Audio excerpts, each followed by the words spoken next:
Azmoon.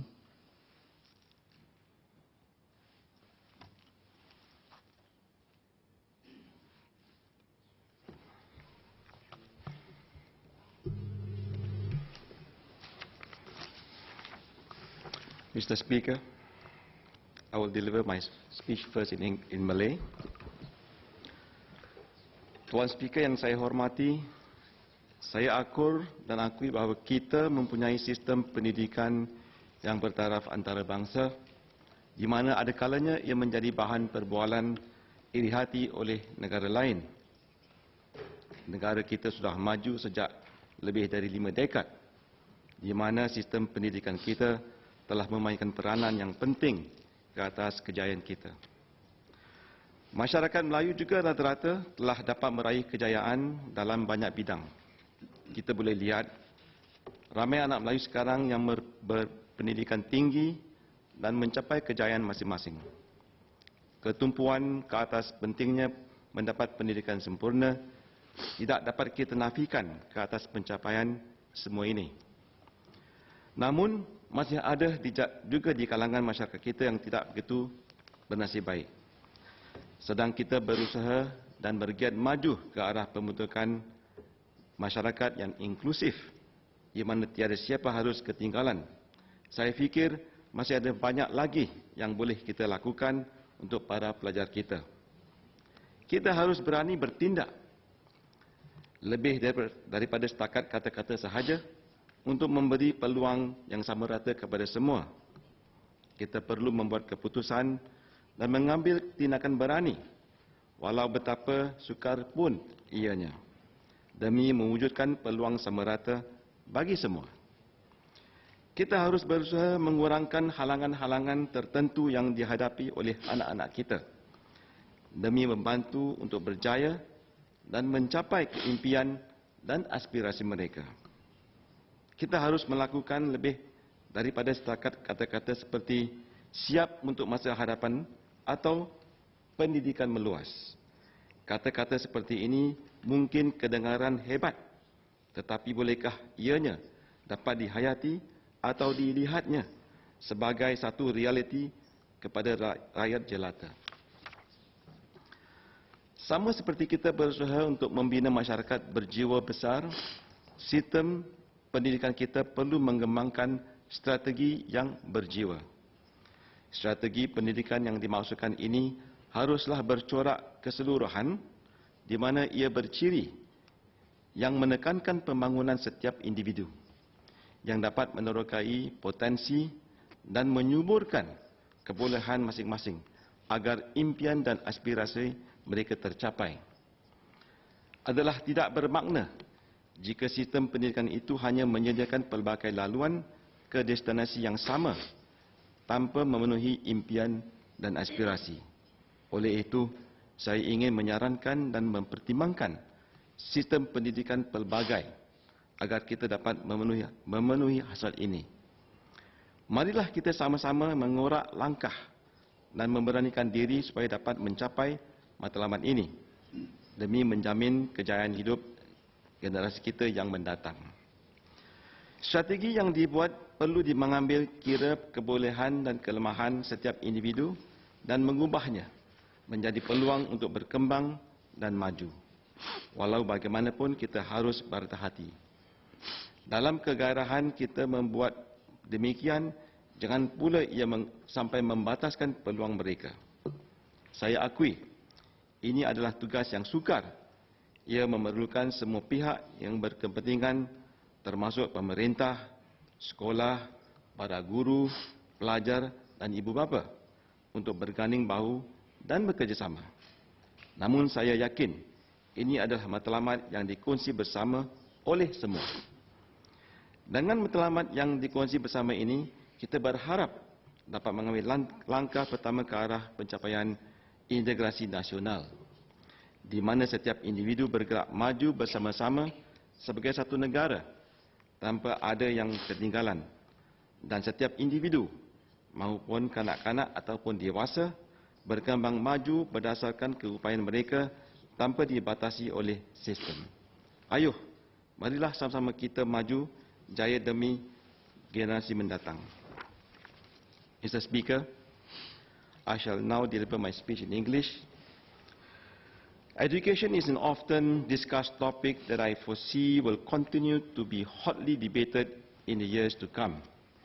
This is certainly to be expected, as education has such a tremendous impact on our future generations and our state of economy.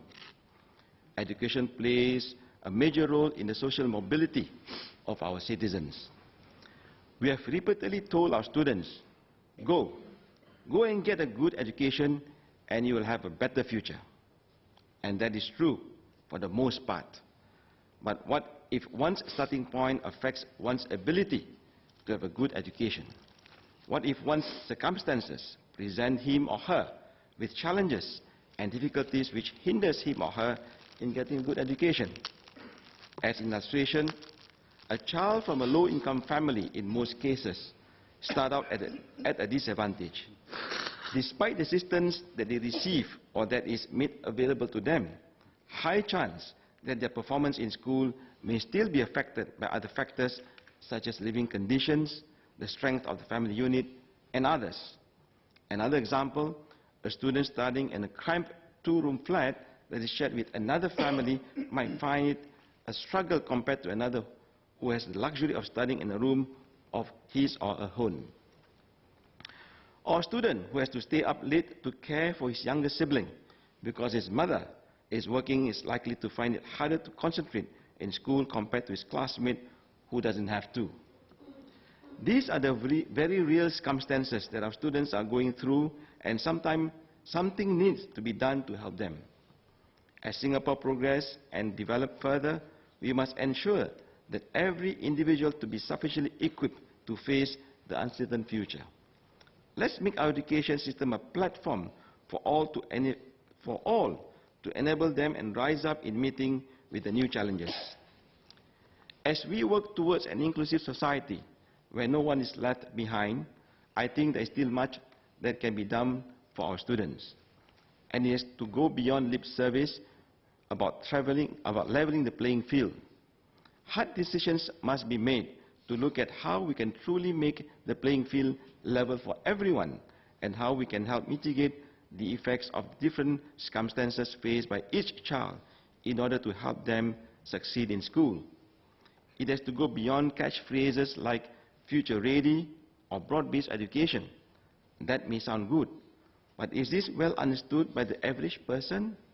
Can the common man truly see the reality? Just as we work towards building a society and a nation with a heart, our education system has to develop its strategies with a heart. It is about developing strategies that consider the child holistically and as an individual who is unique. We should consider to develop strategies that make pathways available to them that are truly meaningful in helping them to achieve the aspiration and dream and true meaning of success. It is meaningless when the pathways are simply routes to the same destination as everyone else, but not achieving one's dream and aspiration. I regard our current education system as one-size-fits-all approach, with minor tweaks here and there to cater for the incidentals which are away from the mainstream. We should be bold enough to take the step forward to consider multiple education systems and strategies with different approaches to serve the varying individual needs. A holistic system where every dream and aspirations are met. And I'm convinced we have the ability and maturity to do this. Strategies have to take into account the child's abilities and shortcomings and turn these into opportunities to grow and thrive. However, we must be careful that in our pursuit, we do not limit opportunities for them.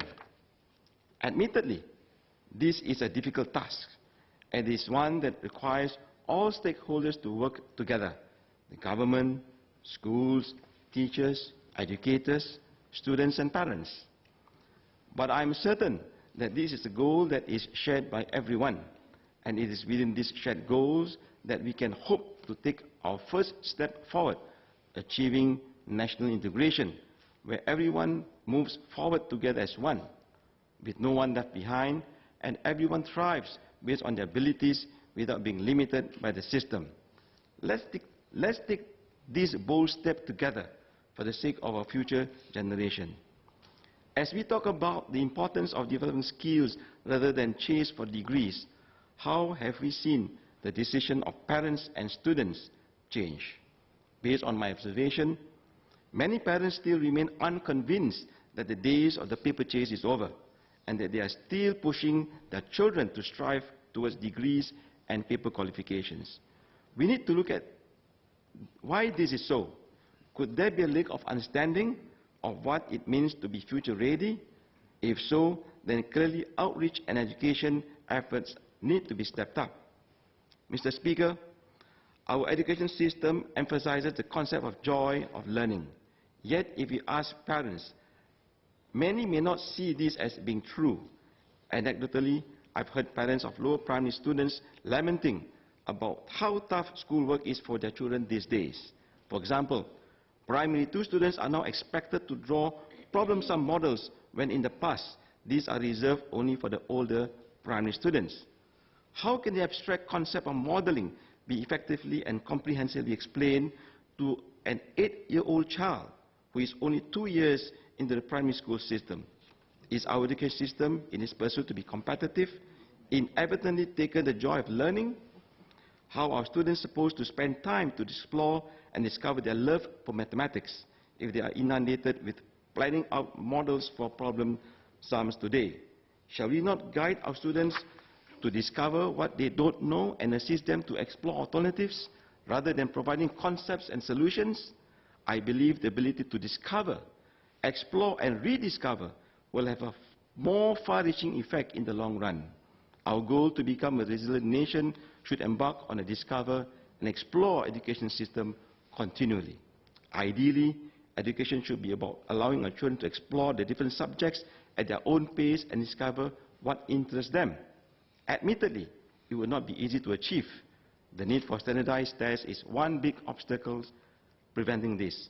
But challenges and obstacles have never stopped us as a nation. So why let them stop us now? A child who learns because he wants to will learn and retain much more than one who feels forced to do so simply because it will count towards his final grade. My concern is that the chase for grades will make our children lose sight of what's important, that it is truly a joy to learn new things. My concern is that the preoccupation with doing well and being the best will derail them from the essence of learning, which is to discover new things that interest them, that will fuel their curiosity and desire to explore and learn even more. It is my hope that the government and policymakers will approach education strategies with a heart, especially in considering the different circumstances our children are in and how we can help them overcome any challenges or barriers. It is also my hope that these strategies will also help our children to explore and rediscover the joy of learning. Only when we do this can we truly prepare our children for the future, and at the same time take our first step towards achieving national integration, where everyone moves forward together as one, with no one left behind. Mr. Speaker, in summarizing, education will remain as important as it has been since time immemorial, if not even more. It is through education that we progress and morph from one stage to the next, be it in culture, economics, engineering or others. Education will continue to be the bridge from now and into the future, enabling us to be socially mobile. However, like generations before us, our future will always be challenged with uncertainties, as external environment are dynamically changing. I am certain with our ability to explore and discover will enable us to circumvent these uncertainties and lead us to the right survival strategies. Let us be bold enough to explore new ideas to ensure that our education system brings out the best in each and every one of us. Let's embolden ourselves to consider multiple education systems and strategies with different approaches away from the one-size-fits-all to serve the varying individual needs where our dreams and aspirations can become a reality. With the right education strategies, I am confident that we will progress as a nation with a heart. Not only shall we progress as a nation, but also as an integrated society where we truly see our fellow Singaporeans as family.